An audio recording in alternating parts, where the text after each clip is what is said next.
రాజన్న సిరిసిల్ల జిల్లా తిప్పాపురంలోని రాజన్న గోశాలలో మరో 4 కోడెలు మరణించాయి. వారం రోజులలో 30 కోడెలు చనిపోయాయి.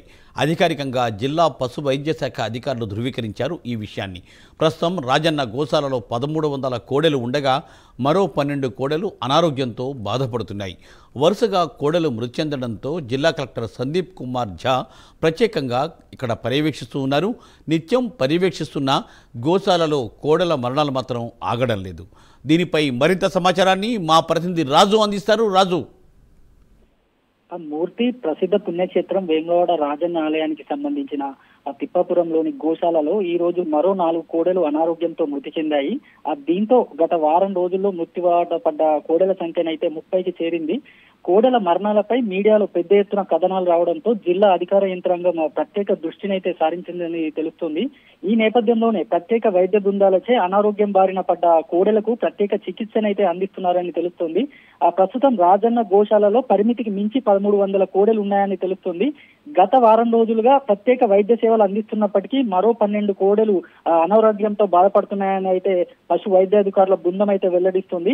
రాజన్న సిరిసిల్ల జిల్లా కలెక్టర్ సందీప్ కుమార్ ఝా ప్రత్యేక పర్యవేక్షణతో కోడెల సంరక్షణను జిల్లా పశు వైద్యాధికారులకైతే అప్పగించారని తెలుస్తుంది. అంతేకాకుండా ప్రతిరోజు గోశాలను ప్రత్యేకంగా జిల్లా కలెక్టర్ క్షేత్రస్థాయిలో పర్యవేక్షిస్తున్నారు.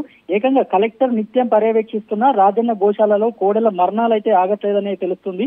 ఈ నేపథ్యంలో కోడెల మరణాలు రాజకీయ దుమారం రేపుతున్నాయని కూడా చెప్పవచ్చు.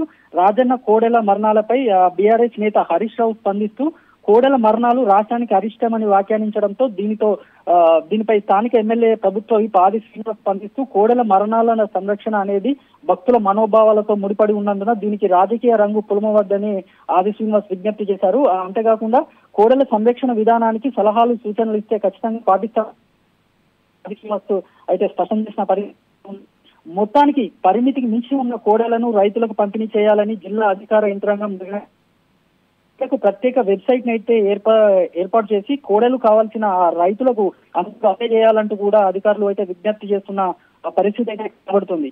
మొత్తానికి రాజన్న గోశాలలో ఉన్న కోడెలలో దాదాపు 30 కోడెలు పెద్ద ఎత్తున విమర్శలు అయితే వస్తున్న పరిస్థితి అయితే కనబడుతుంది. గత వారం రోజుల నుంచి అధికారులు ఎన్ని పటిష్టమైన చర్యలు తీసుకున్నప్పటికీ కోడెల మరణాలకు అడ్డుకట్ట వేయలేకపోవడంపై హిందూ సంఘాలు ఇటు భక్తులు అయితే ఆగ్రహం వ్యక్తం చేస్తున్న పరిస్థితి అయితే నెలకొంది. ప్రస్తుతం మరికొన్ని కోడెలు అనారోగ్యానికి గురైనట్లయితే మనకున్న సమాచారం. వాటినైనా ఈ పశు వైద్యాధికారులు ప్రత్యేక చర్యలు చేపట్టి కాపాడతారా లేదా అనేది అయితే వేచి చూడాలి. Murthy, thank you Raju, thanks for update.